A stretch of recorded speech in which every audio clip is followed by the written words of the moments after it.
Beleza? Estamos ao vivo? Estamos ao vivo. Estamos ao vivo, pessoas! Boa noite! Que bom estar com vocês mais uma vez aqui. Mais uma live do Ministério Adorarte. Legal, gente. Já vai dando feedback para nós aí, como é que tá, se o áudio tá bugado, se a imagem tá legal, se tem eco, tal. Dá o feedback para nós, tá? E aproveita esse primeiro momento para também compartilhar. Hashtag começou mais uma live do Ministério Adorarte, uma live muito especial hoje. E aí, falando em compartilhar, então a gente fala de redes sociais. E aí, se você não segue nossas redes sociais ainda, vai lá, a Gisele subindo os caracteres aqui, sobem os caracteres. Então, siga nossas redes sociais. Facebook, Instagram, Gisele? @adorartonline. E no Face? Ministério Adorarte. Beleza, legal. No Face não, é no YouTube. YouTube. Começou, irmão. Enfim. Legal. Muito bem. E aí, a nossa live de hoje, muito especial. Vamos falar aqui direcionado para aqueles que são compositores, os compositores de plantão aí. Nós vamos falar sobre quando poesia e teologia se encontram. Então, você conhece alguém aí que é compositor ou metido a compositor? Então, continuamos aí, né, mantendo os lá em cima. Vamos lá, Gisele. Quem que é o nosso convidado, Gisele? Apresenta aí. Nosso convidado hoje é Gerson Borges. Deixa eu só voltar aqui que eu estava vendo. Gerson Borges é cantor, compositor, arranjador, escritor e pastor. Em carreira solo, lançou vários álbuns. Carioca, meu conterrâneo. Cresceu cantando e tocando na igreja evangélica. Começou no violão aos 9, a compor aos 12 e a gravar aos 19, depois de vencer um festival no Sesc em São João de Meriti. Graduou-se em letras, depois mudou para São Paulo em 1997, onde reside até hoje. Em 1991, lançou seu primeiro disco solo, De Manhã, e o projeto mais notório da sua discografia é A Volta do Filho Pródigo, de 2005. Pródigo, de 2005. Com este disco, que conta com a participação de músicos célebres da MPB, embora o conteúdo seja totalmente cristão, foi indicado em várias categorias no Troféu Talento 2006, tendo vencido como melhor arranjo. Em 2009, produziu e gravou o disco Nordestinamente, e em 2011 regravou várias músicas no disco Ao Vivo no Som do Céu. Outro projeto foi Quero Aprender a Orar, em 2014, e também gravou a música É de Coração no álbum Graça, do Paulo César Baruch. Em 2014, lançou o livro Quero Aprender a Orar, que lida com a questão da tradição contemplativa da espiritualidade cristã. Em 2016, Ser Evangélico Sem Deixar de Ser Brasileiro, pela editora Ultimato, sobre música cristã e cultura brasileira. Em 2019, Os Quatro Amores, com a participação de amigos como Marcos Almeida e Leonardo Gonçalves. Seu último trabalho é o EP Livro El Chá? El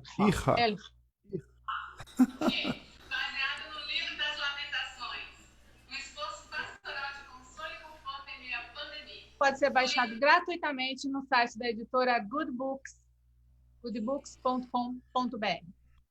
Oh, legal. Só isso tudo. Perdeu o fôlego até aqui com esse currículo todo, hein? Muito bom. Gerson, boa noite. Muito obrigado. Boa noite, com você a palavra aí para a saudação para os nossos espectadores. Que prazer dividir tela contigo. Maravilha. Bom, em primeiro lugar, boa noite. Obrigado pelo carinho e pelas palavras tão elogiosas. Os amigos sempre elogiam. O pessoal está dizendo que o áudio não está legal. É que a gente está fazendo pelo Zoom e também pelo Instagram. Não sei o que está acontecendo, Nairo. Aí eu preciso da sua ajuda. O pessoal está dizendo É, que no Instagram o áudio não está legal. O que será que está acontecendo? está com eco. No Insta está com eco. Ué. Ah, talvez seja aí. Você está com o áudio do seu celular. Está zerado aí o volume? Não, eu aumentei já. Zerar o volume Porque do aí celular. chega aí o áudio e aí eles escutam o que você está escutando. Vamos ver agora. E agora? Melhorou, pessoal? Vê se está legal aí o áudio. E agora? Eles Não, estão dizendo. ó, no Insta está falando que não está te ouvindo. Bom, Áudio, então. vamos lá. Sem áudio com eco? Como é que tá o eco sem áudio? Não estou entendendo, aí, Nairo. Mistério, mistério. Ao vivo! Ao vivo. Você tá mandando o áudio para o Instagram ou a Não, parte aqui técnica não é comigo? no Insta tá direto aqui do celular. Então peraí que eu acho que eu já sei o que que é. Um pouquinho de paciência aí, pessoal. Peraí, vamos tentar resolver isso aqui agora.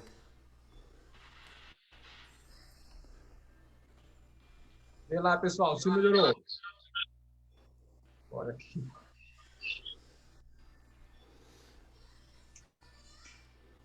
Hum, Gerson sem áudio. O pessoal no Insta não está escutando. não sei, eu segui o que você falou aí, Nairo, mas sinceramente não sei. Tá tudo certo aqui. Aqui no Zoom tá de boa. Muito Fala aí para eu aqui. ver. Deixa eu testar. Fala aí. Oi, oi. Ainda tá aqui, ó. Parece que ainda tem eco aqui. Nossa, tá difícil de entender aqui, mas aqui acompanha aí como tá o feedback no Face, tá bom?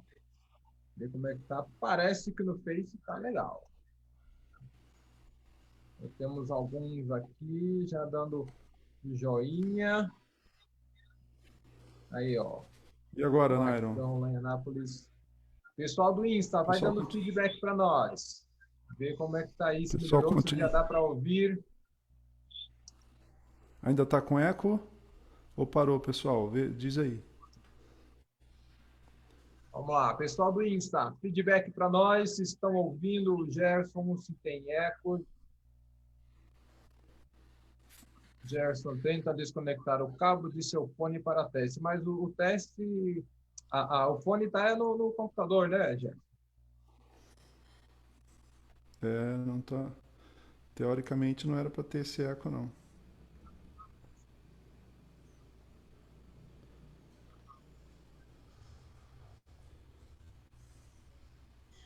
Ainda tá ruim. Ok, o Ednei está dando aqui o feedback para nós. No Insta você congelou agora. Voltou aqui a sua imagem no Insta. Eu não sei, sinceramente eu não sei o que está acontecendo com o Instagram. No Zoom tá Galera do perfeito, Face, tá Nairon. vendo ok? No Zoom tá Isso, perfeito. isso. Aqui no Face tá legal. Aqui no Insta que hoje resolveu, o Insta chatinho resolveu dar problema hoje, né? Fala Mas aí, Nairon, vamos para eu ver uma seguindo. coisa aqui. Não ouvimos o Gerson. Estamos aqui testando. Apareceu o som agora! Apareceu o som agora! Olha, e aí? E aí? Agora sim! Então agora vamos sim. que vamos! Ufa! Com emoção! Sempre com emoção. É verdade, pessoas. Obrigado para vocês aí.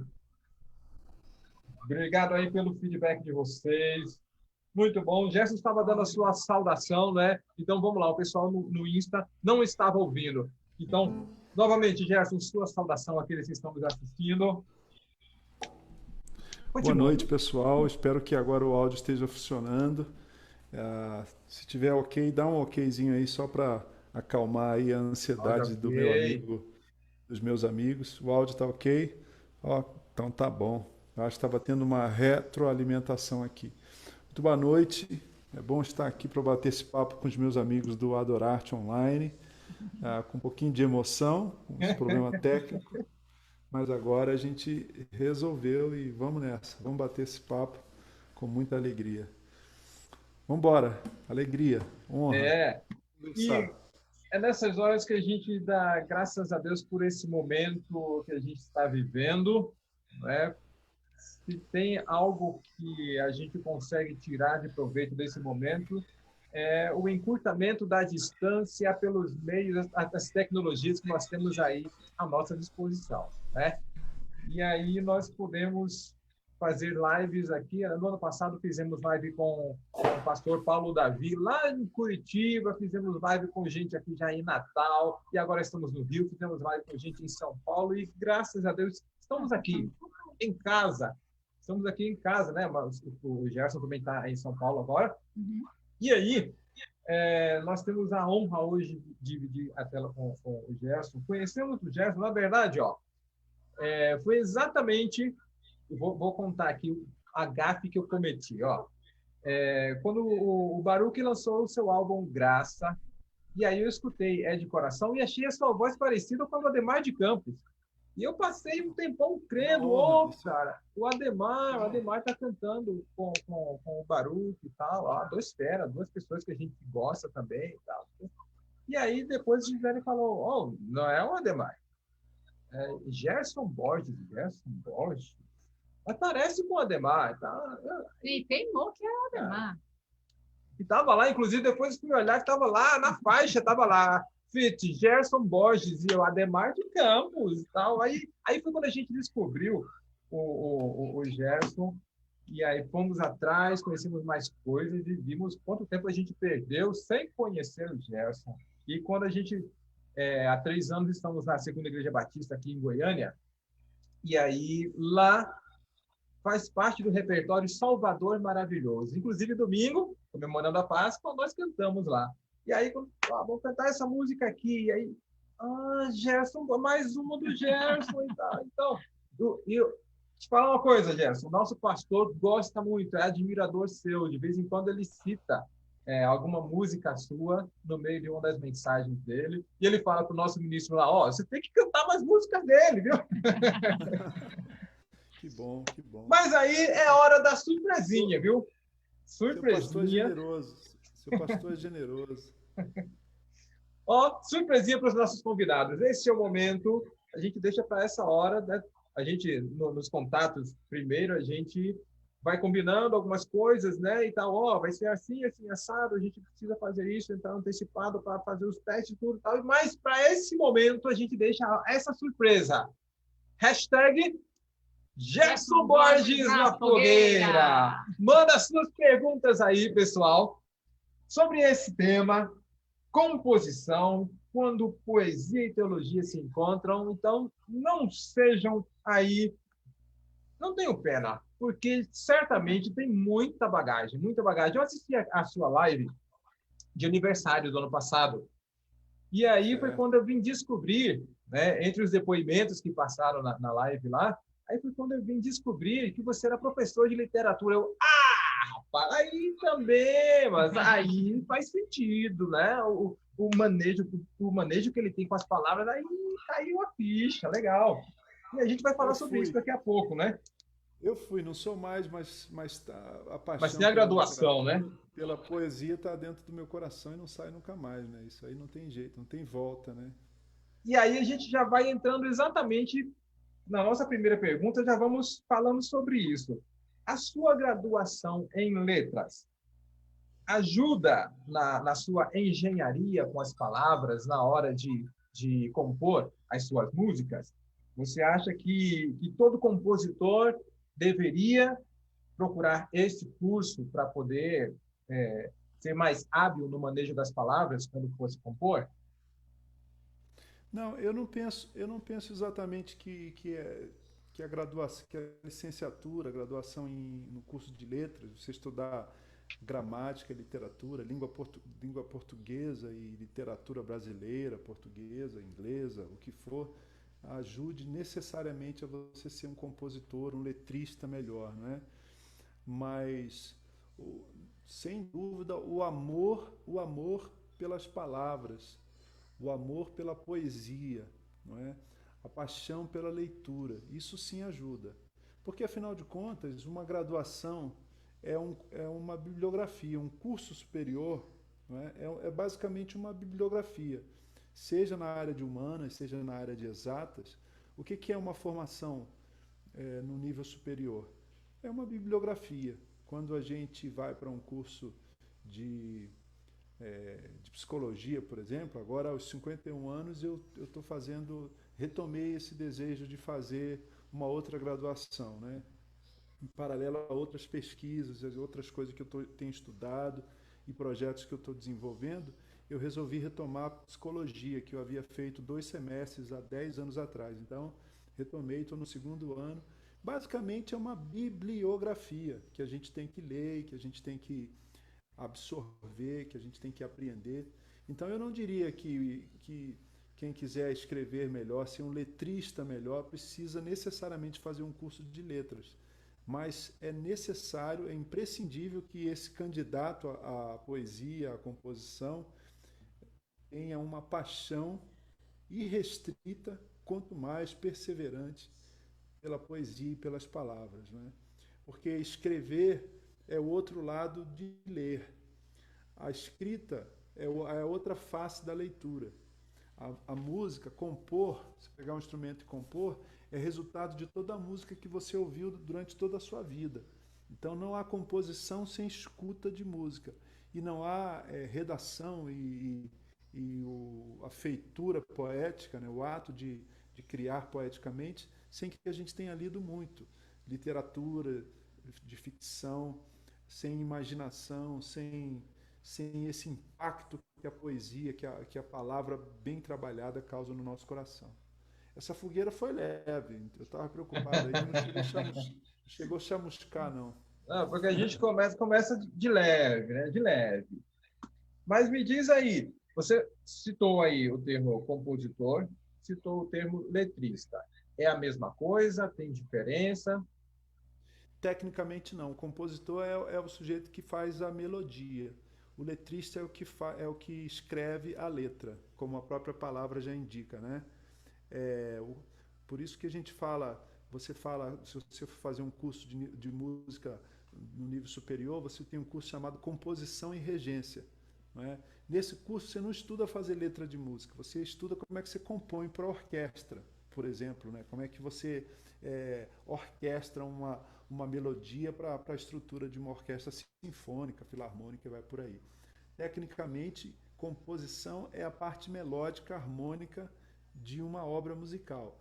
E a letra, como fica fácil de deduzir, é a parte poética, não é? Então, o letrista é o poeta que faz as letras. Agora, a canção é um poema ajudado, não é? É um poema que tem o suporte, tem o apoio de uma melodia, não é? A amiga Andréa Meirelles ali gostou dessa frase, escrever o outro lado de ler. Exatamente. Quem quiser escrever bem, precisa ler bem e ler muito. Ler muito mesmo, absorver os grandes autores, os grandes escritores. Muito bom. Vamos lá. Gisele, o que nós temos aí? Tem perguntas? Tem comentários? Nosso boa noite para quem aí? Quem está vindo? A Ilzinha, dá uma boa noite, Gerson. A Valéria Ribeiro, Gerson, querido. E eu estou buscando aqui quem é a pessoa que eu vi aqui, pediu para você falar como você foi parar no ABC Paulista. Sua história, como você chegou lá? Uma boa pergunta, né? Nós que somos do Rio de Janeiro, a gente ama a cidade do Rio de Janeiro, apesar de tudo que tem acontecido lá no Rio de Janeiro, né? Eu estou aqui há 23 anos, faço 24 anos de casado e 24 anos de paulistano. Eu digo paulistano porque o ABC Paulista é praticamente a capital de São Paulo, assim como a Baixada Fluminense e Niterói estão muito próximas do Rio de Janeiro, né? Quem nasce na Baixada Fluminense é carioca, não é? Não deixa de ser carioca, não é, Gisele? Você que conhece bem aquela região. Eu vim para cá a convite de uma igreja chamada Igreja Batista da Borda do Campo, em 1998. Fiquei 5 anos nessa igreja, trabalhando com a música. É Lá eu verdade. gravei um álbum. Hã? Perdão, não entendi o Está seu concordando comentário. contigo. Ah, legal. E lá nessa igreja, na Igreja Batista da Borda do Campo, em 1998 eu conheci o Guilherme Kerr, porque essa igreja, ela é filha da Igreja Batista do Morumbi. Uhum. E o pastor Guilherme Kerr foi um dos pastores da equipe do Morumbi e foi o primeiro pastor aqui da Borda do Campo. E a gente veio para uma conferência missionária, eu e um outro amigo, e nessa conferência quem estava lá era o pastor Guilherme Kerr, e a gente travou uma amizade que se estende até hoje, né, 24 anos depois. E a partir dele eu conheci outros amigos. O João Alexandre, que entrou agora há pouco aqui, deu um salve aí, Oh, não que é? isso. Bom, Lá eu gravei um álbum em João Alexandre. 1998 chamado Povo de Deus, Povo Missionário. Um disco inteiramente dedicado ao tema de missões. Muito bom. Então, Legal. resposta dada. Mais alguma coisa aí? Foi o Eliliano que fez a pergunta, tá? Só para identificar aqui. Abraço, Eliana. Ok, o Luiz Marques está Luiz aí. Boa noite, Luiz Marques. Marques. Vamos aí, então. Contigo a palavra para você dar uma palhinha aí de alguma das suas composições. Demonstrar na prática, né, o que acontece quando poesia e teologia se encontram. Já que eu falei desse disco de 98, tem uma canção que eu compus para esse álbum de 1998, Povo de Deus, Povo Missionário. Tem uma frase do Guilherme Kerr. Eu mostrei a canção para ele, né? E ele falou: que tal se você mudar essa frase aqui, né? E ficou muito legal. Só que depois ele disse: não, mas eu não posso ser parceiro de uma música que eu só fiz uma frase. A música é só tua, né? A música chama-se Jesus é Tudo.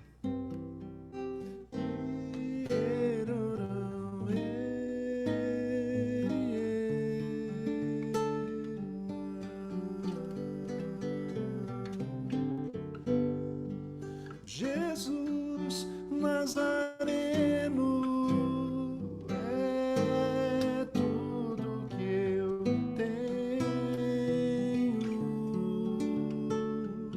Jesus Nazareno é tudo que eu tenho pra te dar. Não tenho ouro nem prata, o meu tesouro não é daqui. Jesus é minha alegria e nunca vai partir.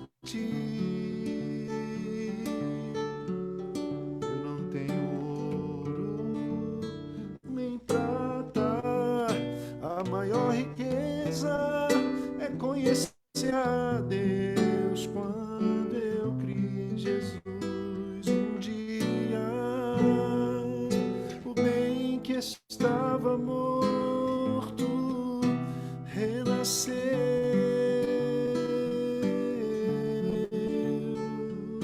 Jesus Nazareno é tudo que eu tenho. Jesus Nazareno é tudo que eu tenho pra te dar.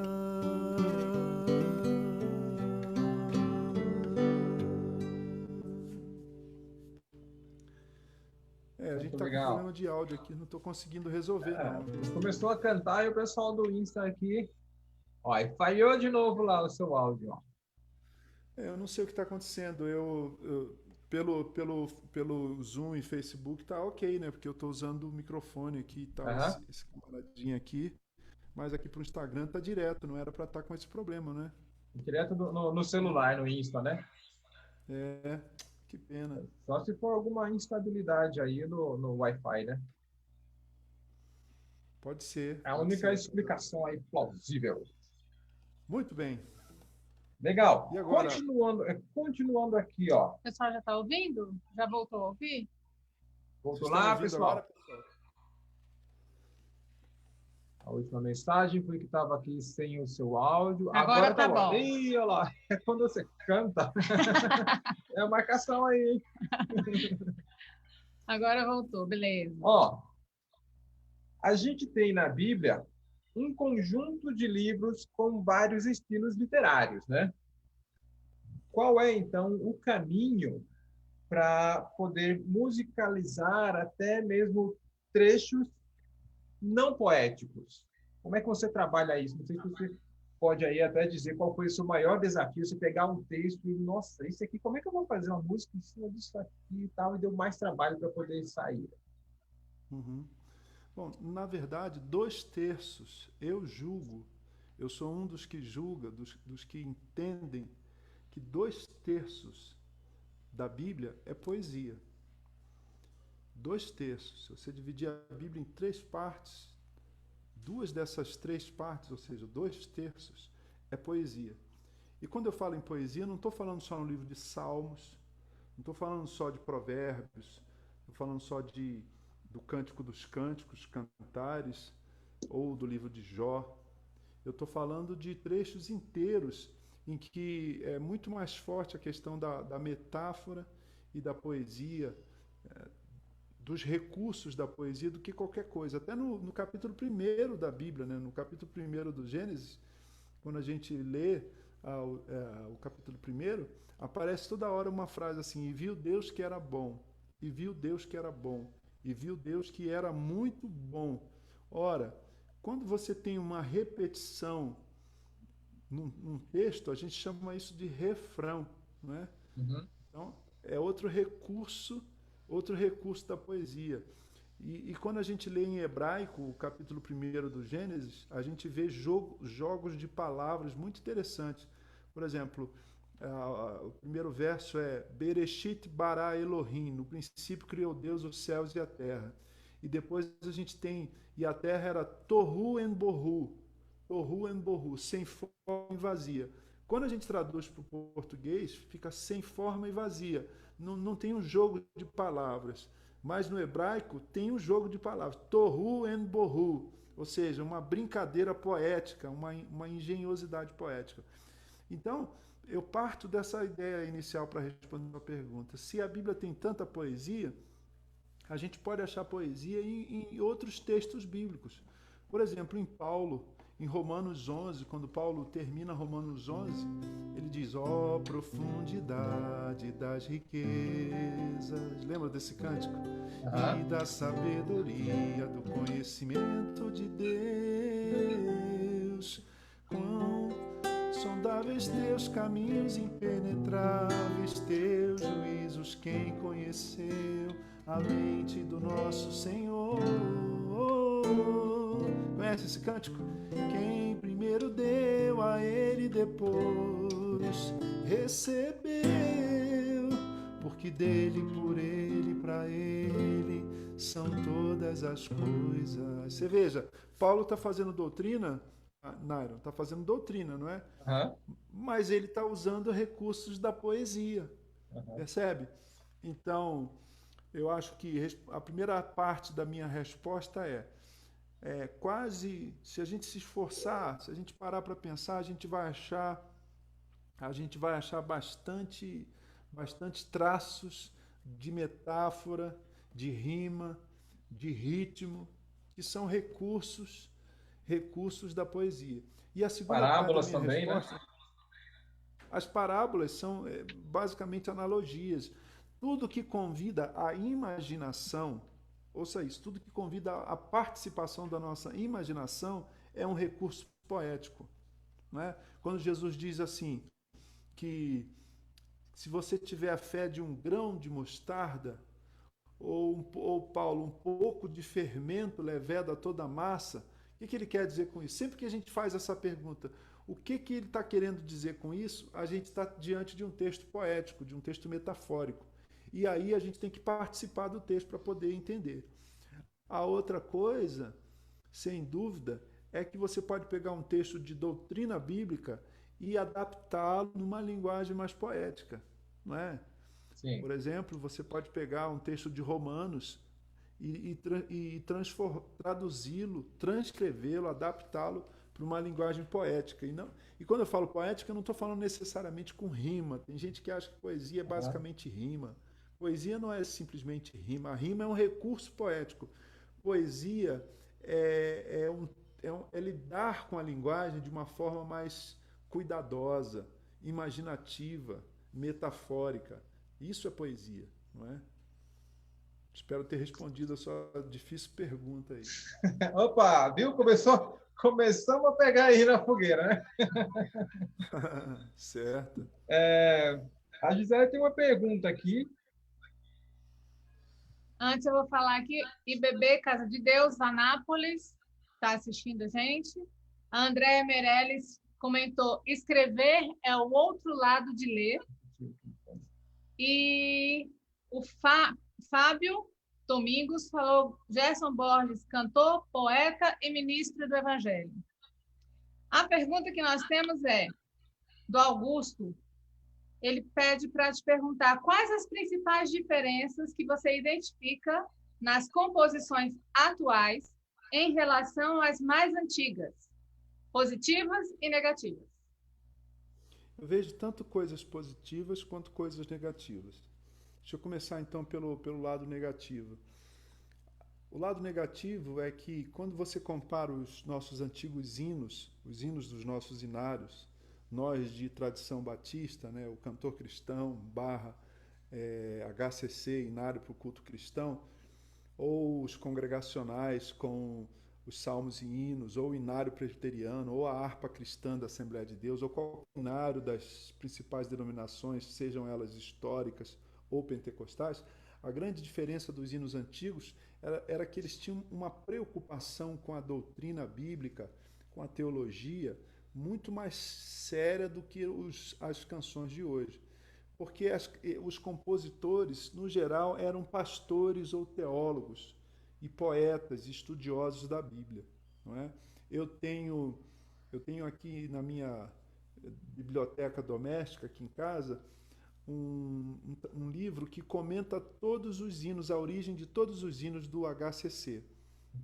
E a grande maioria deles, a grande maioria dos compositores, dos letristas, especialmente dos letristas. Olha aí a diferença, Nairo, entre o compositor e o letrista. A maioria dos letristas ou eram pastores ou eram pessoas que viveram experiências com Deus muito profundas e aí foram para as Escrituras, foram para a Bíblia, e a partir dessas experiências eles escreveram canções. Por exemplo, Tu és fiel, Senhor, a história de Tu és fiel, Senhor, que não é uma canção muito antiga, ela é do século XX. Né? Normalmente a gente acha que todos os hinos dos nossos hinários têm 200, 300 anos, mas Tu és fiel, Senhor é da primeira metade do século XX. Um compositor americano que era um pastor metodista recebeu de um amigo dele, que também era pastor metodista, 150 letras que ele escreveu. Ele ficou um tempão escrevendo poesias, letras, e tanto o compositor quanto o letrista eram pastores, conheciam a Bíblia, conheciam doutrina bíblica e teologia. E quando esse compositor recebe essas 150 letras, ele começa a folhear. Quando ele chega na letra do Tu és fiel, Senhor, que em inglês é grande é a tua fidelidade, great is thy faithfulness, né? Grande é a tua fidelidade. Quando ele começa a ler Tu és fiel, Senhor, meu Pai celeste, pleno poder aos teus filhos, ele fica tão encantado com a teologia dessa letra, que ele diz, não, eu tenho que compor uma melodia que esteja à altura do que essa pregação aqui, do que essa teologia está propondo. Não é? Então, eu penso que um aspecto negativo em relação às composições mais antigas e às composições contemporâneas é que, no geral, os letristas eles tinham um cuidado teológico, doutrinário maior e uma formação também teológica e doutrinária maior do que os compositores de hoje. E por quê? Porque eles não tinham a pressão do mercado, eles não faziam música para tocar no rádio, nem para vender disco, nem CD, e nem ter 200 mil streamings no Spotify ou no YouTube. Eles faziam música para expressar a fé deles, era uma música que confessava a sua fé, e no máximo eles publicavam a partitura e as pessoas compravam a partitura, iam para casa e tocavam. Mas ninguém ficou milionário, ninguém nem de perto chega perto dos artistas contemporâneos. Mas o lado positivo, que eu diria, é uma uma capacidade de dialogar melhor com a cultura contemporânea. Seja a cultura mais pop, não é? Seja a cultura que vem lá de fora, ou mesmo com a cultura brasileira, que é um dos temas que eu trabalho. Quando a gente vê as letras no inglês dos nossos velhos hinos, eles são muito quadradinhos. Eles têm boa teologia, o conteúdo é bom, mas a forma é bem quadradinho, assim, né? No geral, como é que era um hino dos nossos cenários? Estrofe, coro, estrofe, coro, estrofe, coro, estrofe, coro, estrofe, coro. Se você pegar o cantor cristão, o HCC, 70% das músicas são muito simples, muito, muito simples. Isso era uma coisa boa, porque a igreja aprendia a cantar rápido, mas é ruim do ponto de vista artístico, porque não tinha muita imaginação, não tinha muita inovação. Não sei se eu respondi aí a pergunta do querido Augusto. Resposta muito longa. Legal. Professor gosta de, professor gosta de falar muito, né? Tem que ter cuidado, né? Sei como é. Ó, o que que a gente pode falar? Queria que você desse uma definição sobre a tal da licença poética. A gente vê algumas músicas aí que a pessoa literalmente viaja na maionese. Aí, se você vai atrás, alguém tem a oportunidade de fazer, por exemplo, uma entrevista com essa pessoa, e aí, não, mas o que passar pela sua cabeça quando você. Não, isso é licença poética. Então, às vezes, a licença poética se torna uma autorização para viajar na Para maionese. qualquer E aí, coisa. quando a gente fala isso em relação à música cristã, é muito perigoso, né? Porque nessa questão aí de fazer uso da licença poética, ele pode deixar a teologia de lado, né? Então, define para nós o que é a licença poética e quais são os limites da licença poética. Como o próprio nome diz, licença poética tem a ver com a poesia e não com o conteúdo. Licença poética é a liberdade que o poeta tem, que o letrista tem, né, de fazer alterações, por exemplo, de natureza gramatical, ortográfica. Por exemplo, quando você vê é, tem uma canção do Chico Buarque que tem uma licença poética que eu acho muito interessante. É Meu Caro Amigo. É a música do Chico Buarque, a letra do Chico Buarque e a música do Francis Raime, lá do Rio de Janeiro, pianista do Rio de Janeiro. Chama-se Meu Caro Amigo. É uma carta, eu acho muito criativo, né? Uma pessoa que estava no exterior escrevendo para quem estava no Brasil, na época do exílio, né? O Chico Buarque ficou exilado lá na Itália. E aí ele vai falando, meu caro amigo, não sei que lá, vai falando, e aí ele fala, eu sei que aí tem muito samba, muita praia, futebol, e aqui tem não sei que lá, e rock and roll. Ele rima futebol com rock and roll. Uhum. Ele muda a prosódia, porque a pronúncia é rock and roll em inglês, né? Mas ele fala rock and roll.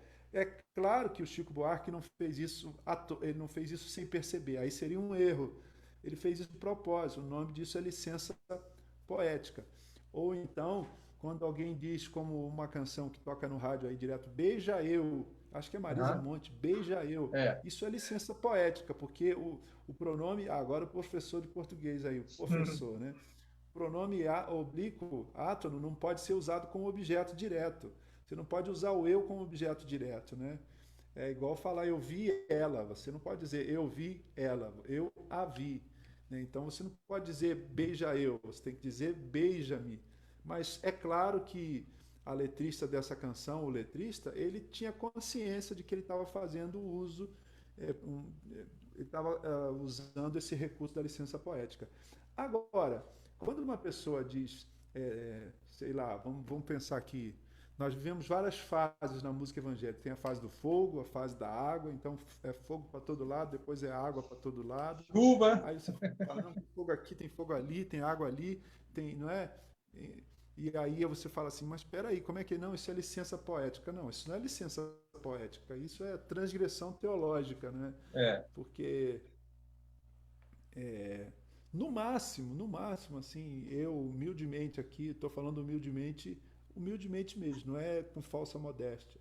Quando alguém diz, eu quero tocar na sua glória, Senhor, aí eu considero isso licença poética barra teológica, porque quem vai tocar na glória do Senhor? Ou quero entrar na tua presença? Quando é que você sai da presença do Senhor? Se eu Aham. tenho consciência de que o Salmo 139 é verdadeiro, então eu nunca vou sair da presença do Senhor. Nesse sentido, a gente pode falar de licença poética barra teológica, mas tem horas que não é licença poética nem teológica, é erro teológico mesmo, né? Aham. Para não dizer outra coisa. O Augusto escreveu, vê a tua face. É, se eu falar isso, eu quero ver a tua face aqui, eu vou falar com muitas aspas, porque eu sei que se Deus me mostrar a face dele, vai ser um ínfimo de segundo e eu viro nada, não é? Porque quem vai resistir ao trovão da voz do Senhor e a glória, a beleza da glória do Senhor? Agora, nesse sentido é licença poética, mas tem coisa que não é licença poética não, né? Então, os gramáticos eles vão falar sobre essa liberdade que o escritor tem de fazer construções ortográficas, variações na sintaxe, na forma, né? Eles chamam isso de licença poética. Do lado, a gente tem que ter cuidado, porque a gente pode estar falando de erro teológico e chamando de licença poética. Tem um poema do Mário Quintana que ele diz assim: meu primeiro amor, falando da namorada dele, meu primeiro amor, sentávamos. Aí ele diz, meu primeiro amor, sentávamos. Na verdade, ele é licença poética, né? Porque meu primeiro amor, ela sentava, não é? E por aí vai. Então, licença poética é quando a gente mexe com a estrutura das palavras. Mas se a gente mexe com a estrutura da teologia, se é uma canção confessional, aí não é licença poética, aí é transgressão teológica. Quando falo sobre isso, nas nossas ministrações, capacitando equipes de ministérios de música, eu cito sempre uma música do 4 por um. É 5 pães e 2 peixinhos. Só pelo título da música, tá falando da multiplicação dos pães. E penso eu que o risco da licença poética é fugir da centralidade do evangelho, que é o que acaba acontecendo nessa música. Porque o foco dessa música é o menino que tinha ali 5 pães e 2 peixinhos. Quando vai falar, eu digo, olha, essa música tem uma coisa que é verdade. A frase, é assim que Deus faz, usa quem Ele quer, menino, homem ou mulher. O resto é questionável, porque o foco é no menino, então se torna uma música antropocêntrica. Então, essa licença poética acaba sendo licença teológica também, nesse caso, né? Eu cortou um pouco a metade do que você falou, mas se eu entendi o que você falou, você está dizendo que quando você vê numa. Primeiro, eu acho que tem uma outra coisa para a gente falar aqui, né? Que é de que tipo, de que música a gente está falando. Se a gente está falando de uma música para o culto, ou seja, uma música para a igreja cantar, para a igreja expressar a sua fé, essa música tem que ser bíblica, ela tem que ser teologicamente correta, ou seja, ela tem que estar de acordo com a fé que nos foi legada pelos nossos pais, não é? Pelos apóstolos. Agora, se for uma música que fale da criação de Deus, ou que fale do amor conjugal, ou que fale, por exemplo, de uma questão como a ansiedade ou o medo, ela tem muito mais espaço para essas licenças poéticas e para um exercício imaginativo. Porque nós temos uma dificuldade, Nairo, a gente não acha. sinceramente, ninguém que é cristão evangélico acha que todo filme que todo filme ele só pode assistir, todo filme que existe, que ele vem assistir tem que ser filme evangélico. Ele vê um filme e diz, poxa, esse filme é bonito e pronto, não é? O filme lá, a história de um casal, que a moça, que a esposa, bem clichê, como diria meu filho, ela tem câncer ou ele tem câncer, aí morre, fica triste, vai para o hospital, aí termina aquele chororô todo, aí a gente se emociona, fala, poxa, que filme bonito, mas é triste. Ninguém fala assim, ah, mas não é cristão. Não, é um filme sobre a vida, sobre um fato da vida. Ou então a gente lê um livro, e não precisa necessariamente um romance, uma história, ser uma história evangélica. Mas para muita gente, a única música que você pode consumir, cantar e ouvir tem que ser música evangélica. Leia-se música para o culto, não é? E aí eu acho que aí as coisas se confundem. As coisas se confundem.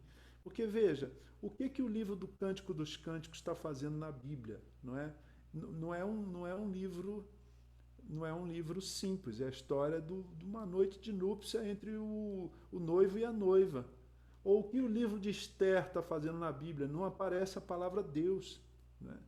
Ou Eclesiastes, que começa a dizer assim, nada faz sentido, tudo é uma ilusão, tudo é vaidade.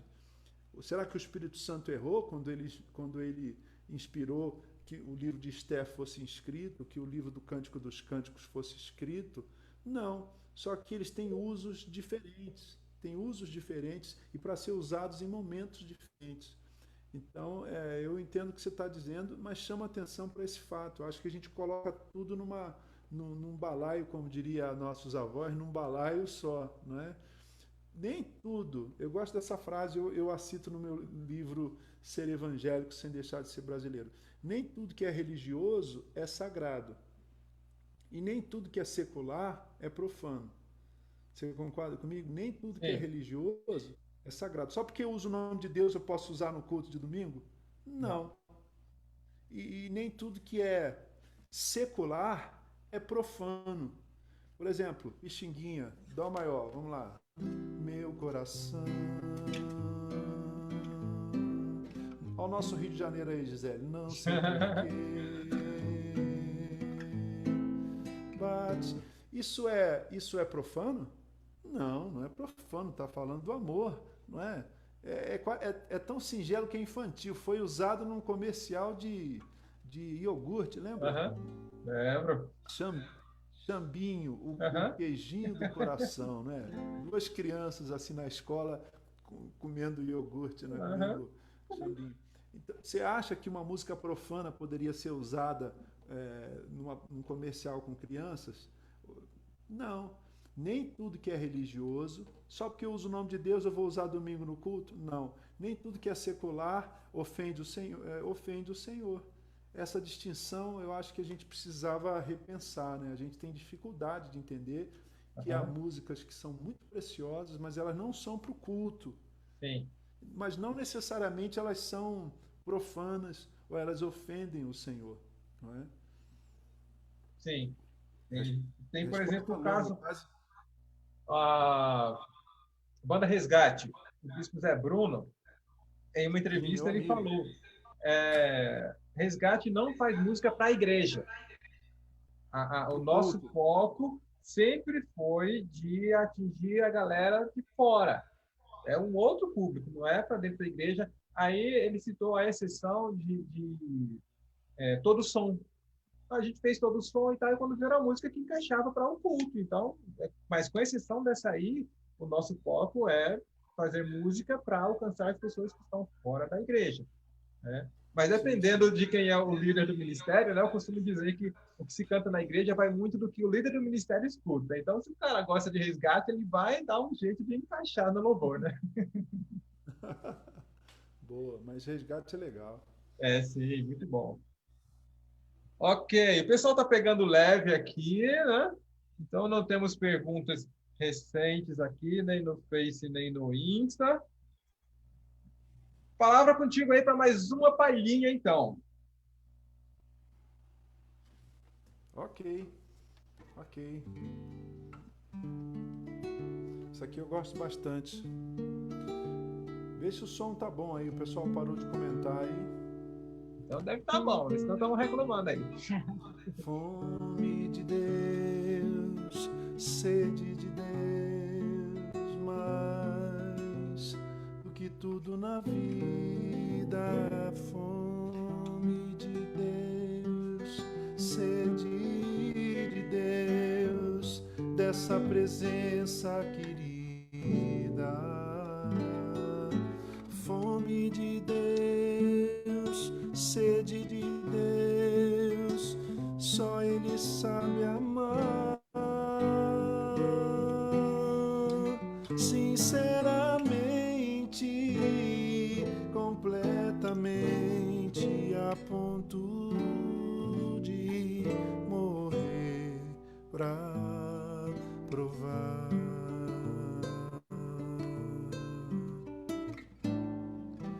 Fome de Deus, sede de Deus, tu és o meu paizinho.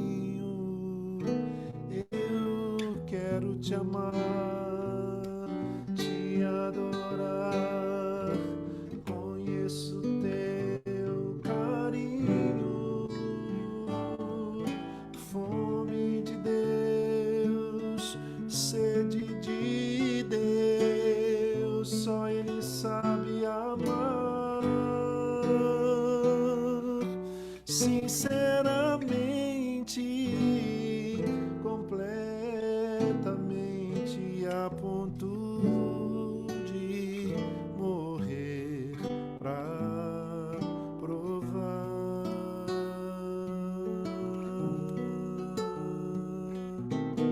A ponto de morrer pra provar.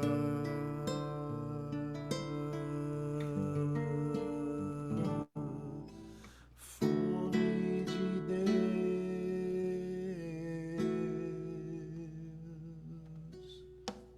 Hein? Aí eu, gozado, quando a gente canta, o som piora. O Instagram é uma plataforma muito estável para música, não é? Não curto, não. É, A eu gente falo usa. isso, o Insta é chatinho. O Insta é instável. Instável. É. É, voltando aqui para o nosso tema, quando poesia e teologia se encontram, quais são os resultados práticos do encontro de poesia e teologia? Beleza, edificação, criatividade, eu diria um encantamento, um alumbramento da nossa alma, porque a nossa alma tem sede de beleza. Nossa alma foi feita para criar, e a criatividade, a criação, a originalidade, a invenção faz parte da nossa alma, né? Constituinte da nossa alma. Sempre que a gente, sempre que a gente cria, a gente está exercitando a nossa vocação em Cristo Jesus. A gente está exercendo a nosso chamado maior. Só existe um requisito para a gente criar, para a gente fazer beleza, para a gente criar coisas bonitas. É estar vivo, né? É estar vivo. Porque a nossa alma é naturalmente capaz de criar beleza. Então, quando a gente junta poesia, que é essa capacidade de se encantar com a beleza, e teologia, que é essa capacidade de descrever quem Deus é, a gente faz isso com a gente faz isso casando a verdade e a beleza e a verdade. Quando a gente une a verdade com a beleza com a verdade, a gente está falando exatamente desse encontro entre a teologia e a poesia. Eu vejo isso nas parábolas de Jesus. Ali, nas parábolas de Jesus, a poesia encontra a teologia. Ali, Jesus não apenas está falando a verdade, mas ele está falando a verdade com beleza. A beleza. Quando ele poderia dizer o seguinte: Deus é sabe professor de ensino médio? Professor de biologia. Ele vai falar o que é célula. Aí ele vai, existem dois tipos de células, eucariontes, procariontes. Aí ele vai falando, constituintes da célula, aí ele vai, núcleo, membrana, ribossomo, citoplasma, blá, não é assim que vai enumerando? Lembra disso? Que delícia que era isso daí? Não era? Aí enumerando. Jesus, quando ele foi descrever quem era o Pai, quem era Deus, ele poderia ter feito o seguinte, ó, Deus é número um, número 1.1, número 1.1, 2, número 1.1, 3, número 1.1, 4. Aí depois número 2.1, número 2. Não, ele não fez um esquema de revisão de matéria de química ou, sei lá, de língua portuguesa. Ele contou histórias. Ele contou histórias. Ó, um pastor tinha 100 ovelhas e ele perde uma ovelha. Depois ele diz, uma mulher tinha 10 moedas e perde uma moeda. Depois ele diz, um pai tinha 2 filhos e aí esse pai perde um filho. Eles ficaram olhando, porque a forma de Jesus de apresentar a verdade é convidar as pessoas a imaginar, a participar por meio da sua imaginação. Isso é recurso poético. Quando você lê um poema, você tem que participar do poema. Não está pronto, você tem que entrar na metáfora. Por isso que o poeta vai dizer assim, um poeta brasileiro chamado Paulo Mendes Campos, não sou eu que interpreto a poesia, é a poesia que me interpreta. Não sou eu que interpreto a poesia que me interpreta. Mesma coisa com a Bíblia. Se você quiser simplesmente interpretar a Bíblia, você perde a chance de ser interpretado pela Bíblia, de deixar que a palavra de Deus te descreva, te explique, de tal modo que quando eu estou discipulando alguém, eu digo assim, faça 4 perguntas. Primeira pergunta, o que esse texto diz sobre Deus? Segundo, o que esse texto diz sobre mim mesmo, que estou lendo, né? Há algum pecado que eu preciso confessar, que esse texto me aponta? Há algum mandamento para eu obedecer? Então, ou seja, eu participo o tempo todo da leitura. E a poesia como nunca. Eu tenho um amigo que é um grande produtor, pianista, Cássio Coutinho, ele é da banda Casa Aberta. Inclusive, esses dias eles lançaram uma música nova, muito bonita. E, e aí ele estava hospedado aqui em casa há alguns anos e ele disse o seguinte, Jação, eu queria começar a fazer letras para as minhas canções, me dá uma ajuda? O que eu faço? Eu falei, cara, vai ler poesia, meu irmão. Lê poesia, mergulha no reino das metáforas, da imaginação. Aí ele falou assim, você me indica um poeta? Aí eu falei, vai ler Adélia Prado, ela fala bastante sobre Deus, é uma poetisa mineira, eu gosto muito dela. Aí eu emprestei um livro para ele, indiquei um livro para ele, passaram-se uns 2 meses, eu falei, e aí, como é que tá? Você gostou? Ele disse, rapaz, eu li, mas eu não entendi nada. Aí eu brinquei com ele, e disse o seguinte, não, na verdade, você tem que entender o que você quiser entender, não é? Você tem que participar. É, a, você não entende a beleza, você admira a beleza. Quando você vê uma flor, você não diz assim, ah, entendi essa flor. Ah, não entendi essa flor. Você diz, que flor bonita. Diante da beleza, a gente não diz se entendeu ou deixou de entender. Diante da beleza, a gente diz, que coisa linda, que maravilha. Não é? A poesia não quer ser uma explicação, ela quer tocar o nosso coração. Né? A Bíblia está cheia de poesia, como eu falei. Faz sentido aí para você? Sim, sim, sim. Foi quando foi na faculdade, fazendo licenciatura em música, a gente teve a Deu uma disciplina travadinha aqui agora. no Instance, deu uma travada, já voltou aí? Para mim tá normal aqui. Aqui no celular está ok. Voltou ali. Acho Então, que ó, voltou, né? a gente teve lá a disciplina História e Estética da Arte.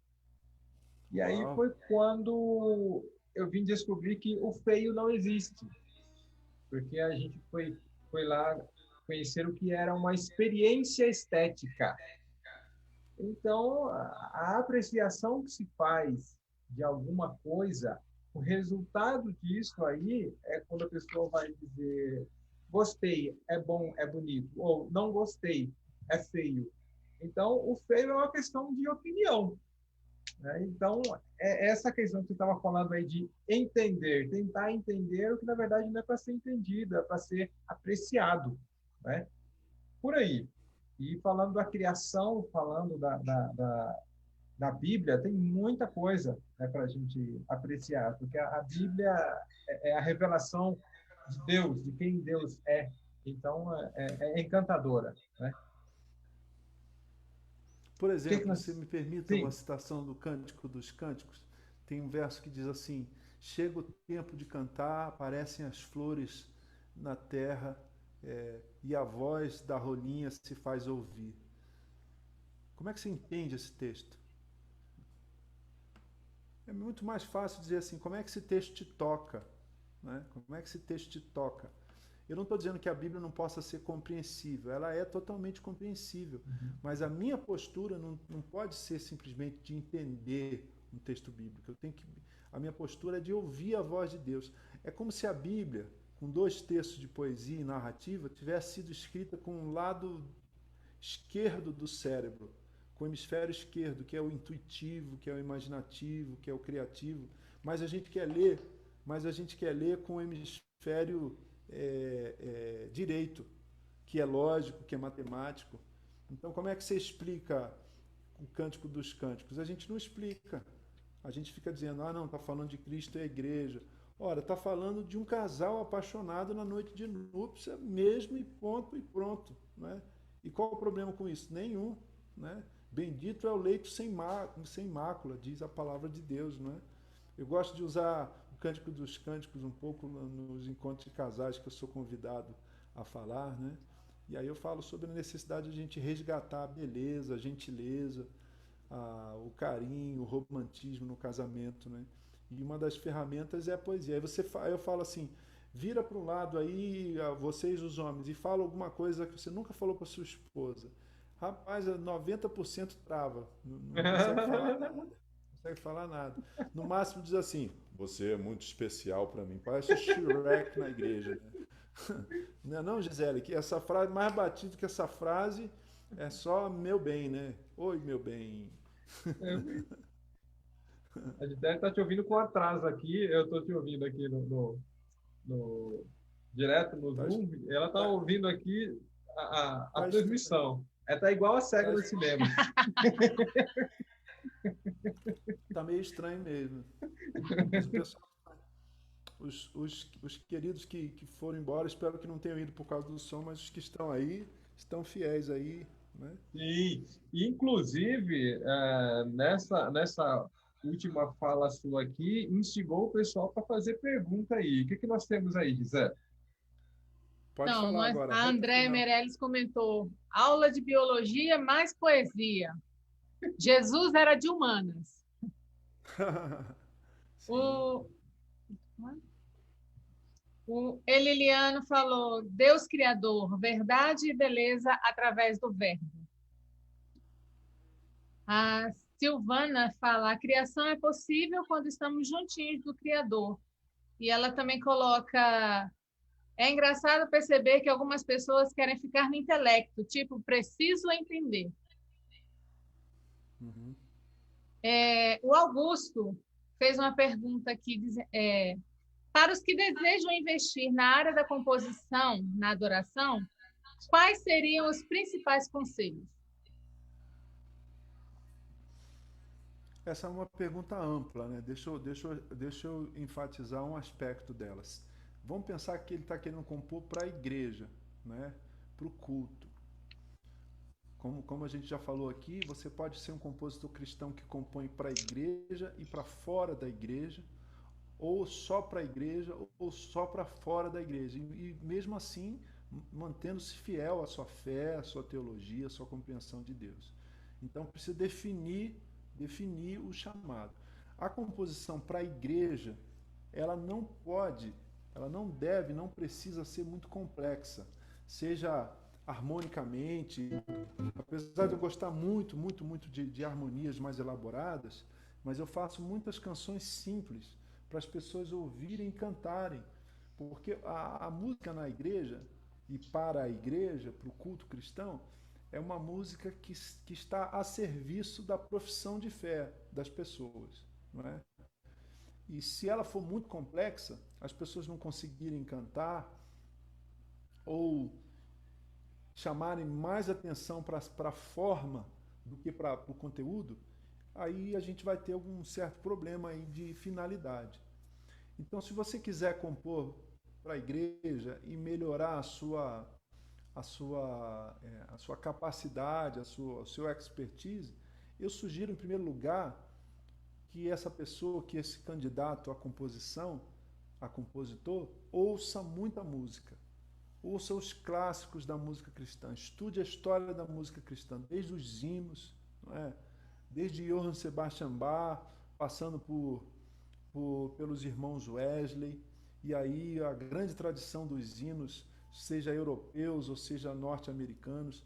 Você tem que se familiarizar com essa linguagem. A outra coisa que eu diria, que eu acho que até antecede aos hinos contemporâneos, eu falei aqui, a primeira coisa é você fazer amizade com o livro dos Salmos. É se matricular nessa escola de louvor e adoração chamada Saltério. Porque os judeus aprendiam a orar e a adorar a Deus com os salmos. Jesus orava os salmos. Jesus e os discípulos cantavam os salmos. A gente acabou de celebrar a Páscoa e lá em Mateus, depois da última ceia, o texto de Mateus diz assim: e tendo cantado um hino, foram para o Monte das Oliveiras. Não é? Eles cantaram provavelmente um salmo, dizem os estudiosos, porque era o costume de terminar a ceia de Páscoa cantando um salmo. Então, a gramática dos salmos, o vocabulário dos salmos nos ajudam muito no exercício da gente articular a nossa própria voz como compositor, como letrista dos salmos. Isso é o conteúdo. Do ponto de vista da forma, a gente tem que se familiarizar com essa grande tradição dos hinos. Depois a gente chega nos Estados Unidos, lá com Negro Spirit, com a música dos negros americanos.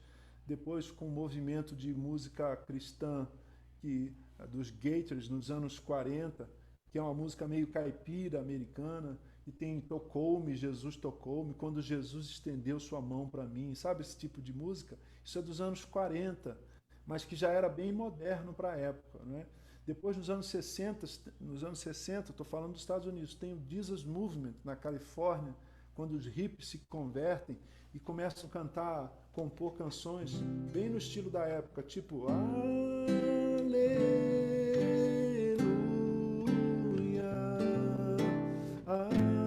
Aleluia, vamos adorar a Deus. Hoje é tempo de louvar a Deus. Isso foi nos anos 60. Aqui no Brasil, Vencedores por Cristo e outros grupos começam a traduzir essas canções. Nós, de Herança Batista, Sol Maior, lembra do grupo Sol Maior? A missionária Joan Sutton fez aquele conjunto aqui em São Paulo chamado Sol Maior. E aí começam a traduzir essas canções do movimento de Jesus, e que não eram hinos, não eram ainda música brasileira, mas não eram estrofe, coro, tradicional dos hinos, não é? Eu acho que quem quiser compor para a igreja precisa conhecer essa história. Depois o movimento de louvor, que tem as comunidades evangélicas, tem Asaf Borba, tem o Ademar de Campos, meu querido amigo, e muitos outros compositores. E o pessoal acha que esse negócio que hoje é chamado de worship, que é a música da Hillsong e da Bethel Church lá nos Estados Unidos, apareceu do nada. Não, é uma continuidade. Nos anos 90 tinha Hosanna Music, nos anos 70 era Maranatha Music, nos anos 80 e 90 Hosanna Music, depois veio a Vineyard, e depois veio Hillsong, e agora Bethel Church. Ou seja, são movimentos de louvor. E como eles cantam em inglês e vêm de matriz ou europeia ou americana, vira o padrão. Vira 2 hambúrgueres, alface, queijo, molho especial, cebola e picles. Aleluia. Pão com gergelim, né? Vira um modelo. Se você não tiver nesse modelo, você está fora. Isso, eu acho isso extremamente errado. Eu acho isso a McDonaldização da música para a igreja, né? Eu acho que tem muita coisa para além do 2 hambúrgueres, alface, queijo, molho especial, cebola e picles num pão com gergelim, né? É Não sei se verdade. vocês entenderam a minha metáfora, Sim, né? sim. Vamos, olha, rapaz, a gente tem o limite aqui com o Gerson, né? Então vamos para a reta final aqui, senão a gente vai conversando aqui, né? Vamos para mais uma palhinha. Deixa eu pedir para você cantar, já que a Será gente que estava agora vai falando funcionar aqui. bem o som aqui? Será que Queira o som vai Deus, funcionar? queira Deus que funcione. Se for o caso, até a gente pega aqui a gravação e substitui lá, joga no nosso IGTV a gravação que está com o áudio legal aqui no Face. Queria pedir para você cantar É de Coração, né? Já que a gente estava falando aqui dessa questão do tentar entender, aí você começa falando como entender, como explicar o amor que vai de leste a oeste, né? Então, manda para nós. Para vocês verem que eu não sou radical, né? Eu fiz 2 versões só em 30 anos de ministério, de carreira, de estrada com música, né? E uma delas é essa aqui, eu que fiz a letra em português, né? Mas não é porque é brasileiro é bom e porque é do exterior é ruim. Não é isso. Não é exatamente, não é simples assim, não é? É muito mais do que isso. O que é bom aqui, é bom nos Estados Unidos, é bom na China e por aí vai, né? Mas que a gente precisa dar atenção para o nosso país, a gente precisa, não é? Como descrever? Como explicar? O amor que vai de leste a oeste e nunca mais vai terminar. Tu me conheces bem e sabes quem eu sou. Não há como me esconder de ti. Sempre sabes onde estou. É de coração tudo que eu disser, um hino de louvor a Jesus de Nazaré. Se as palavras não mostrarem como é grande a minha gratidão, mesmo assim, Senhor, recebe o meu louvor, é de coração. Mesmo assim, Senhor, recebe o meu louvor, é de coração. Mesmo assim, Senhor, recebe o meu louvor, é de coração.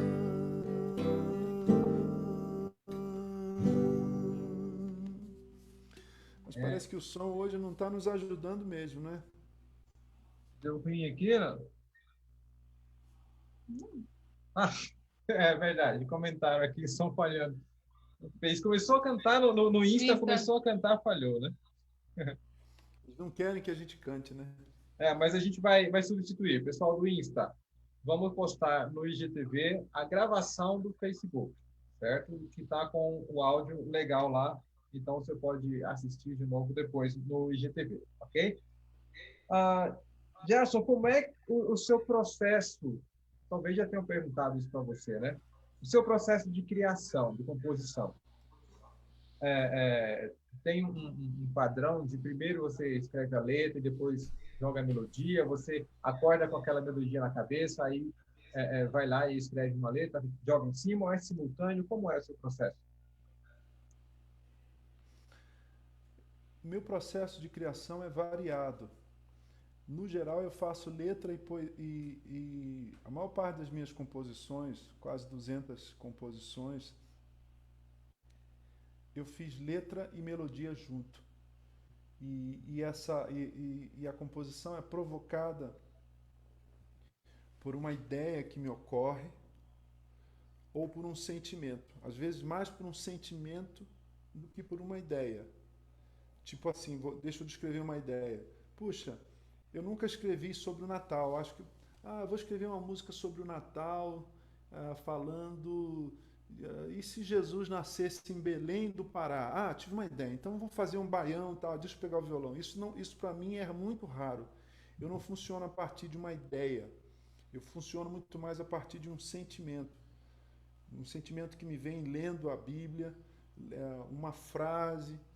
Quando a gente ainda tinha cultura nesse país, com as livrarias abertas, né? Eu que sou apaixonado por leitura, uma das coisas que eu sempre fiz nas segundas-feiras, que é o meu dia de folga, de descanso, é ir para a livraria e ficar folheando, folheando, vendo capa, e de repente no meio daqueles centenas de livros, ali milhares de livros, pegava um livro assim com uma capa, com um título que chamava minha atenção, e eu falava, puxa, eu preciso compor sobre isso, sobre essa frase, sobre essa metáfora. Ou coisa rara também, nas 52 semanas do ano, quase todos os domingos eu estou pregando, ou na nossa igreja ou em alguma igreja. Mas quando eu sento e ouço um amigo pregando e ele fala alguma coisa assim no meio do sermão, no meio da sua reflexão, que toca o meu coração, aí eu quero registrar aquilo numa canção, aquilo me provoca. Eu já compus assistindo um filme, aquele filme me tocou, eu tenho que correr e pegar o violão e registrar aquele sentimento. Isso é o preponderante no meu processo criativo. Mas eu acho que mais do que o modo de compor é o que me leva a compor. O que me leva a compor é a emoção, é o sentimento, perdão, e o desejo de registrar, de eternizar aquele sentimento, né? Quando eu fiz 47 anos, minha esposa fez uma homenagem para mim, mandou uma mensagem para uns 200 amigos, pedindo que cada um deles... Agora isso virou padrão, assim, muita gente faz isso, Uhum. né? E depois ela gravou um Blu-ray de 3 horas com essas mensagens. Não. E quando eu comecei a ver, me tocou tanto ver algumas amigas, alguns amigos, gente do exterior, Brasil afora, que eu parei na quinta mensagem e falei, não, eu não posso ver, senão eu vou passar mal, de tão emocionado que eu fiquei, né? E aí todo mundo foi dormir, foi deitar, eu falei, sim, me dá um minutinho antes da gente deitar aí, antes da gente dormir. Fui lá pro meu escritório, barra home office, e na mesma hora eu compus uma canção chamada Flora Flor, que eu gravei com Leonardo Gonçalves no último disco, né? Me veio algo agora, não sei dizer se demora, de certo tempo parou. Foi um aroma de amora, de uma geleia de outrora, que a minha mãe preparou, embora tenha vindo de fora. Minha alma tem hora que se encanta e se enamora, como aqui agora, vou saber onde mora. Esse teu jeito de flor, esse teu cheiro de flor.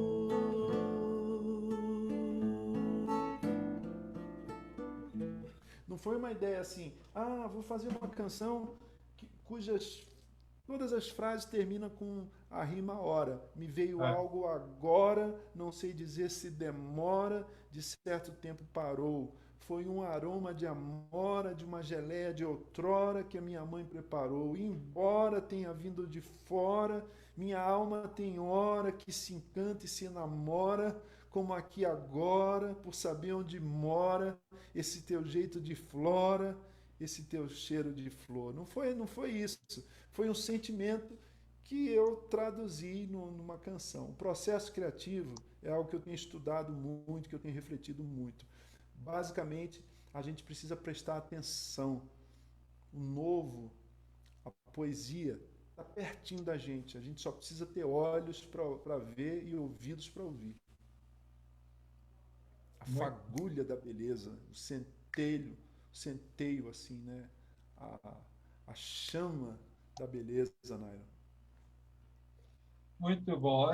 Eu tenho a gente pode falar não, não vou usar como geralmente se fala de inveja santa, eu vou falar de admiração mesmo, né? Pessoas como você, o João Alexandre, o Paulo Nazaré, que é outro também que Meu os, parceiro de os composição. sim, também está no mesmo nível, né? Os Guilhermes do Projeto Sola, né? O Atilano Muradas, que a gente fez também uma live com ele recentemente. Querido amigo, Eu querido amigo. fico, eu fico escutando e, rapaz, eu não posso dizer que eu sou compositor diante do que esses caras fazem aí, como eles manejam as palavras, né? Eu tenho que ficar caladinho na minha e tal. E que Não, essa não, música? Essa música é.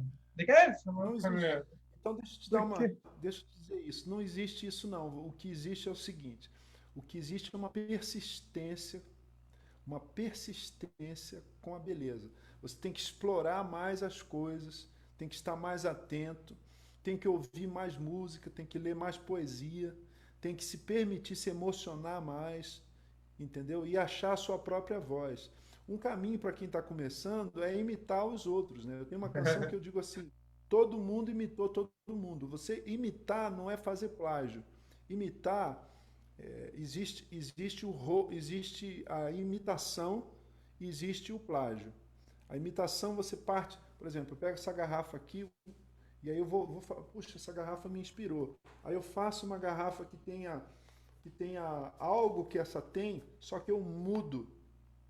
Eu pego alguma coisa que ela tem, aí eu mudo, eu entorto aquilo, mas eu parto de algo. Eu uma tenho que partir de referência, né? algo. Só Deus que cria do nada. Deus criou do nada. Eu crio a partir de alguma coisa. Às vezes esse processo é um processo consciente, mas às vezes é um processo inconsciente, não é? Ó, tem uma amiga aqui dizendo aqui, ó, é, que ela admira meu trabalho e que ela queria mencionar o Stênio. O Stênio é um amigo querido, muito querido. O Stênio conta uma história É que me outro que emociona sempre. mesmo Quando nível. eu lancei a volta, quando eu lancei a volta do Filho Pródigo, o Stênio estava numa fase assim que ele não queria mais compor e cantar. Estava meio desistindo da música cristã, especialmente. E aí, de repente, o telefone toca em 2006 e eu atendi, era o Stênio, estava pegando um ônibus no Tietê, indo para Taubaté, e ele me disse assim: Gerson, aqui é o Stênio, a gente se encontrou lá, não sei aonde, você me deu aquele CD naquele hotel, era um encontro de casais, ele estava tocando lá no hotel, você me deu aquele CD, você lembra de mim? Eu falei, eu lembro e tal. Aí ele disse, rapaz, eu estou ouvindo o seu disco A Volta do Filho Pródigo sem parar, eu sei tudo que você ouviu, ele falou, eu sei tudo que você ouviu. E aí a ligação caía, né? Naquela época era aqueles cartões, sabe, cartão assim Aham. de telefone. Aí ele botava e começava de novo. Ah, desculpa, acabou o cartão, comprei outro. E ele disse: se as pessoas, Estênio Márcio, se as pessoas sentem com a minha música o que eu estou sentindo ao ouvir esse teu disco, eu não vou parar de compor. Aí, pi, pi, pi, pi, pi. Aí o telefone ele pegava outro cartão e colocava lá. E aí ele ficou dizendo: puxa vida, como é que você fez aquela música? Puxa vida, me deu raiva, eu tinha que ter composto aquela música e Sei como tudo. é. E hoje ele é um amigo muito querido, o Negretes, Silvana Negretes, né? Então, e eu tenho a honra de ter participado desse momento, pela graça de Deus, da retomada, né, digamos, do renascimento do ministério, da carreira musical, do ministério musical e da carreira de compositor do Stênio, que é sem dúvida um compositor extraordinário, fabuloso, fabuloso, muito Sim, criativo, sim. muito precioso mesmo. Poxa, que pena, o papo tá tão bom aqui, É, apesar do áudio ruim. Mandar um tem que abraço aí pro acabar. Dimas. Dimas é um dos ministros de louvor da nossa comunidade, grande Dimas. Um abraço para você, irmão. Aí, ó. Bom, companheira nossa aqui, congrega junto com a gente na Segunda Igreja Batista aqui em Goiânia, a Roberta, é paulista, ela mora aqui em Goiânia agora. né, contando que os louvores do Gerson fazem parte da vida dela. Verdades cantadas de uma maneira ímpar. Que legal, Muito que bom. lindo. Um Gerson, abraço. então contigo aí a palavra para você. De repente, se a gente deixou de mencionar alguma coisa que você acha importante dentro dessa área aí da composição, do casamento de poesia e teologia, então fica à vontade também para passar seu contato, suas redes sociais para o pessoal encontrar você, né? Falamos do livro aqui, né? Do e-book e tal, então se você quiser enfatizar mais alguma coisa, fica à vontade aí.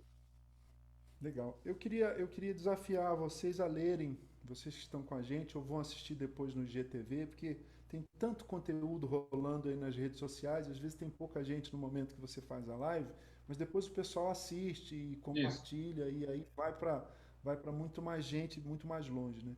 Então eu queria desafiar vocês a lerem um livro que eu escrevi chamado Ser Evangélico Sem Deixar de Ser Brasileiro. Saiu pela editora Ultimato. Estou escrevendo aqui, ó, Ultimato. O que que é o ser evangélico sem deixar de ser brasileiro? É uma reflexão muito importante que eu fiz, apesar do livro lidar com um assunto bem complexo, o que é ser brasileiro e o que é ser evangélico, e nesse diálogo entre o meu esforço de definir as duas coisas, a brasilidade e o evangelicalismo, eu falo muito sobre a música cristã, a questão de como a gente chegou onde a gente está, de onde a gente veio, não é? E ao refletir sobre de onde a gente veio, claramente que eu reflito também sobre para onde a gente vai, não é? Por que a gente tem tanta dificuldade com a cultura brasileira? A gente rejeita os ritmos brasileiros. A samba é do diabo, mas a feijoada é de Deus, né? Quer dizer, a comida, a comida que os escravos negros comiam, a gente come, não é? Galinha, pipoca, nada disso a gente considera como dedicado aí às entidades. A gente come pronto, né? Mas a música não. A música era usada para adoração dos deuses da África, blá, blá, blá, essa conversa toda, né? Aham. Ou seja, a gente tem dois pesos e duas medidas com a música, com a cultura brasileira. Essa é a primeira coisa. A outra coisa que eu queria dizer é o seguinte: leiam poesia, redescubram, redescubram. Tem que descobrir e redescobrir a poesia que está na Bíblia, a poesia que está nos nossos poetas maiores, não é? Quais são os nossos poetas maiores?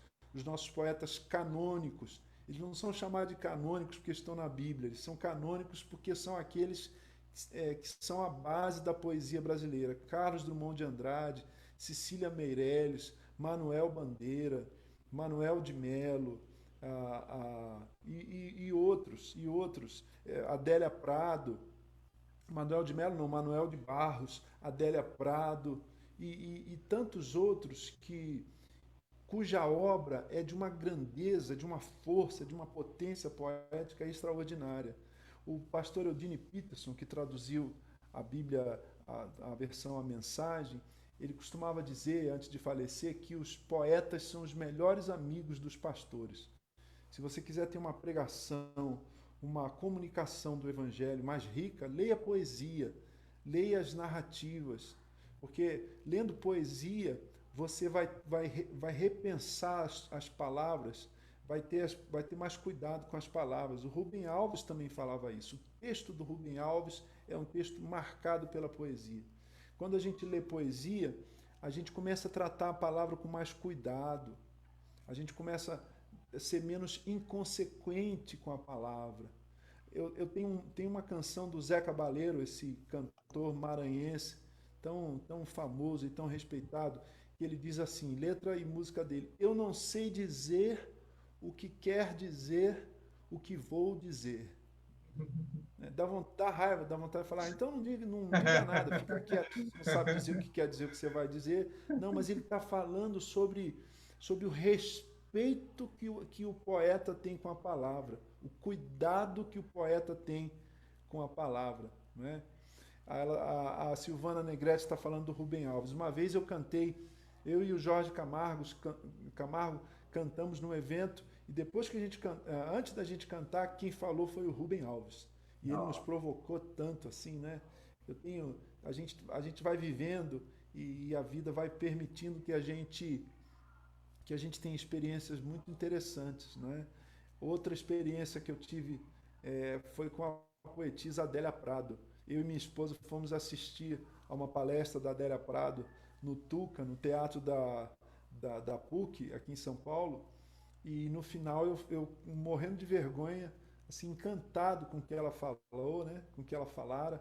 Aí eu levei meu CD para a volta do Filho Pródigo para presenteá-la, porque ela fez filosofia, é católica, muito temente a Deus, respeita muito os evangélicos, né? Assim como Suassuna, a Ariano Suassuna, o motorista dele era diácono da Igreja Batista lá de Peixinhos, em Recife, conheci o motorista dele e ele disse assim, pastor, ele gostava dos evangélicos, os evangélicos convidavam o Suassuna para ir falar em encontros, para fazer palestra, né?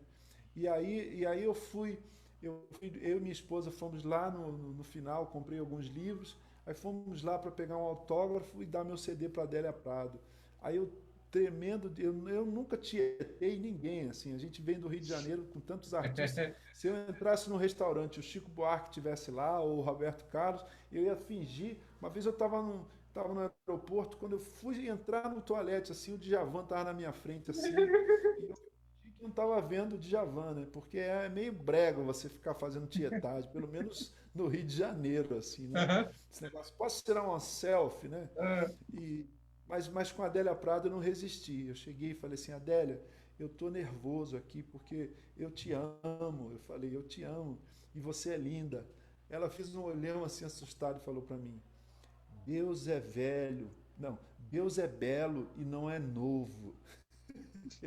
Ela falou, Deus é belo e não é novo. Como quem diz, se Deus é belo e não é novo, então eu acho que você está sendo sincero. Então eu, tendo 70 e poucos anos, também posso ser bela. Muito obrigado. Pegou o CD assim, abraçou o CD. Então a gente precisa desse encantamento com a poesia. Sem isso, a nossa alma murcha. Sem isso, a nossa alma, a nossa conversa fica só na prosa. E você sabe que um mundo só de prosa é um mundo prosaico. Pausa para meditação aí. Um mundo só, um mundo só de prosa é um mundo prosaico, né? Outra frase que eu gosto: o amor tem que ser expresso, porque um amor que não se expressa fica inexpressivo. O amor que não se expressa fica inexpressivo. Então, para a gente compor melhor, com mais beleza, com mais profundidade, com mais permanência, canções que daqui a 20, 30 anos ainda vão falar para as pessoas, a gente tem que ter essa reconciliação com a poesia. Se a gente, se a gente ficar rimando só Jesus com cruz, né? E nada contra rimar Jesus com cruz. Jesus é o nosso Senhor e pela cruz de Cristo nós fomos redimidos. Mas se você usar sempre a mesma linguagem, as pessoas vão se cansar, né? Um grande abraço a todo mundo que está sendo tão carinhoso aí. O Alan Marino, uma das vozes mais bonitas que eu conheço nesse país. Sou fã do Alan. Obrigado, Manuca. Manuca é ministro de música lá na sua terra, aí, lá não, ele é de Belfort Roxo, acho que é Belfort Roxo, certo, Manu? A primeira igreja batista de Belfort Roxo, perto lá de São João, de onde você é, não é? Gisele. Isso mesmo. Então, um beijo aí para todo mundo que esteve com a gente até agora. Obrigado pelo carinho, obrigado, acho que é Carolina, obrigado pelo carinho também. A Carolina. gente, a gente vai ficar aqui com saudade desse bate-papo. Dimas, meu querido amigo da nossa comunidade, grande beijo para você e sua família, Dimas. Fiquem com Deus, obrigado pelo convite, tá, Nairon? Nós que agradecemos. Foi um prazer, uma honra para nós poder dividir tela contigo, uma das nossas referências. E nós queremos aqui, né, quem sabe, né, uma outra oportunidade, a gente novamente dividir tela aqui, conversar mais, né? Porque se não colocar freio, a gente vai embora, vira vigília esse negócio aqui, né? É verdade. E aí, nós queremos deixar aqui, pessoas do Insta, pessoas do Face, queremos deixar aqui o convite para vocês. Semana que vem, a nossa live é sobre direito. O que a igreja precisa saber? Interessante o que está acontecendo, né? O que o STF é envolvido em mais uma, agora envolvendo as igrejas. Então, existem questões do direito que as igrejas não sabem e às vezes acabam sendo prejudicadas em alguma situação. E nós vamos ter aqui o doutor Augusto Ventura, que estava inclusive nos acompanhando aqui no Facebook, vai estar conosco a semana que vem, dando esclarecimento sobre essa área, certo? Fica o convite para vocês. E a live vai ficar gravada, já está aqui, vai ficar disponível no Face. Vamos pegar a gravação do Face, vamos jogar no YouTube e também no IGTV, que está com o áudio legal aqui, tá bom? Gerson, muito Deixa obrigado. só... Sim. Imagina, eu ia só acrescentar que tem uma amiga aqui que tá acompanhando a gente lá da Inglaterra, morou aqui em São Bernardo, a Caroline Abreu, a Carol Abreu. Obrigado, Carol, por nos prestigiar. Né? Eu falei que o João Alexandre passou aqui, outros amigos passaram. Que legal. Irmãos lá da região dos lagos, lá do meu querido Rio de Janeiro.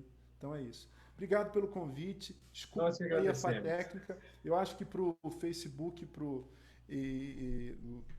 enfim, a captação aqui pelo microfone ficou legal. Quando o pessoal assistir no GTV vai estar melhor a qualidade. Né? Sim. Vamos jogar lá.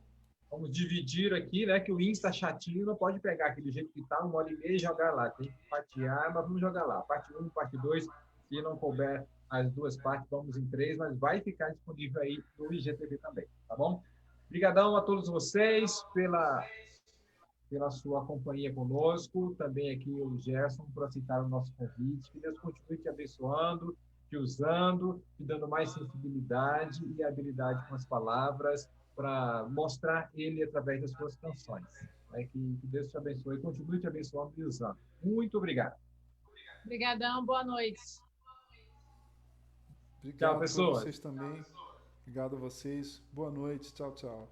Deus abençoe.